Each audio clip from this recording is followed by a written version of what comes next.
नहीं, हमें लगता है कि सभी पार्टियां सीटों को लेकर के ज़रूर कुछ तनाव है, कुछ कुछ जगह रहता ही है, लेकिन वो और इसीलिए इंडिया गठबंधन में ये दावा नहीं किया कि 100% सीट शेयरिंग हो जाएगी। मुझे लगता है कि इंडिया गठबंधन में ये तय हुआ था कि जो सीट शेयरिंग का मसला है वो राज्य स्तर पर बात होगी। बंगाल में ज़रूर कुछ जटिलता है, लेकिन अभी हमें लगता है कि हर जगह हमको इंतज़ार करना चाहिए, बातचीत के जरिए किसी तरह से माहौल बना रहे, हमें ऐसी कोई बात नहीं है। तो ममता जी मान जाएंगी? नहीं, हमें लगता है कि सभी पार्टियां सीटों को लेकर के ज़रूर कुछ तनाव है, कुछ कुछ जगह रहता ही है, लेकिन वो और इसीलिए इंडिया गठबंधन में ये दावा नहीं किया कि 100% सीट शेयरिंग हो जाएगी।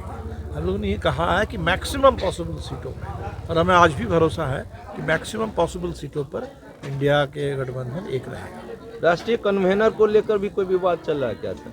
अभी तो देखिए लास्ट एक मीटिंग हुई, कोई विवाद नहीं है, सब ठीक हो जाएगा। नहीं, ऐसी बातें होते रहती है चुनाव के समय में, ऐसी कोई बात है नहीं। हमें लगता है कि इंडिया गठबंधन में ये तय हुआ था कि जो सीट शेयरिंग का मसला है वो राज्य स्तर पर बात होगी। तो बंगाल में ज़रूर कुछ जटिलता है, लेकिन अभी हमें लगता है कि हर जगह हमको इंतज़ार करना चाहिए, बातचीत के जरिए चीज़ों का हल। 2024 चुनाव है सर, इंडिया गठबंधन का क्या ये भविष्य रहेगा? देखिए, इंडिया गठबंधन तो एक तरह से परिस्थिति की ही मांग है। इस समय अलग अलग विचारधारा की पार्टियां हैं, लेकिन एक मकसद को लेकर के साथ आए हैं, वो है कि संविधान की रक्षा, लोकतंत्र की रक्षा।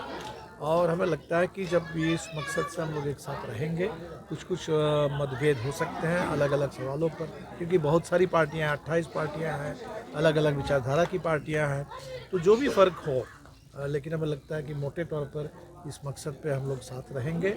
और निश्चित तौर पर ये चुनाव इतने बड़े पैमाने पर अगर विपक्ष एकजुट रहे तो निश्चित तौर पर इस बार का चुनाव भारतीय जनता पार्टी को सत्ता से बेदखल करने वाला चुनाव साबित होगा। 10 साल बहुत कम नहीं होता है, 10 साल बीत गए हैं, और इस सरकार ने जिस तरह से धोखाधड़ी की है, जनता के साथ विश्वासघात किया है, और पूरे सत्ता के बल पर जिस संविधान के तहत वो आए थे, नहीं, ऐसी बातें होते रहती है चुनाव के समय में, ऐसी कोई बात है नहीं। हमें लगता है कि इंडिया गठबंधन में ये तय हुआ था कि जो सीट शेयरिंग का मसला है वो राज्य स्तर पर बात होगी। तो बंगाल में ज़रूर कुछ जटिलता है, लेकिन अभी हमें लगता है कि हर जगह हमको इंतज़ार करना चाहिए, बातचीत के जरिए चीज़ों का हल। 2024 चुनाव है सर, इंडिया गठबंधन का क्या ये भविष्य रहेगा? देखिए, इंडिया गठबंधन तो एक तरह से परिस्थिति की ही मांग है। इस समय अलग अलग विचारधारा की पार्टियां हैं, लेकिन एक मकसद को लेकर के साथ आए हैं, वो है कि संविधान की रक्षा, लोकतंत्र की रक्षा। और हमें लगता है कि जब भी इस मकसद से हम लोग एक साथ रहेंगे, कुछ मतभेद हो सकते हैं अलग अलग सवालों पर, क्योंकि बहुत सारी पार्टियां, 28 पार्टियां हैं, अलग अलग विचारधारा की पार्टियां हैं, तो जो भी फ़र्क हो, लेकिन हमें लगता है कि मोटे तौर पर इस मकसद पे हम लोग साथ रहेंगे। और निश्चित तौर पर ये चुनाव इतने बड़े पैमाने पर अगर विपक्ष एकजुट रहे तो निश्चित तौर पर इस बार का चुनाव भारतीय जनता पार्टी को सत्ता से बेदखल करने वाला चुनाव साबित होगा। 10 साल बहुत कम नहीं होता है, 10 साल बीत गए हैं, और इस सरकार ने जिस तरह से धोखाधड़ी की है, जनता के साथ विश्वासघात किया है, और पूरे सत्ता के बल पर जिस संविधान के तहत वो आए थे सत्ता में। पैनोरमा ग्रुप, जो सोचता है वो करता है। ये लो, मुंह मीठा करो। आज मैंने अपना जॉब छोड़ दिया, अब हम पूर्णिया वापस जाएंगे। जॉब छोड़ दिया है? मतलब ये घर कैसे चलेगा? हम करेंगे क्या? और माँ बाबूजी क्या बोलेंगे? इसलिए मैं एक और मिठाई का डब्बा लाया। अपने बिजनेस के लिए लोन अप्रूव हो गया।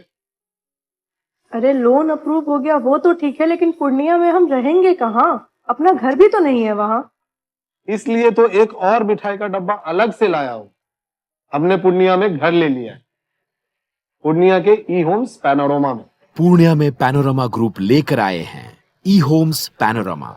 बड़ा घर, आलीशान जिंदगी और अत्याधुनिक सुविधाओं के संग। अरे अब क्यों मुंह मीठा करवा रही हो? क्योंकि हम घर वापसी जो कर रहे हैं। घर वापसी की खुशी पूर्णिया में ई होम्स पैनोरमा के संग। E homes panorama, luxurious lifestyle redefined.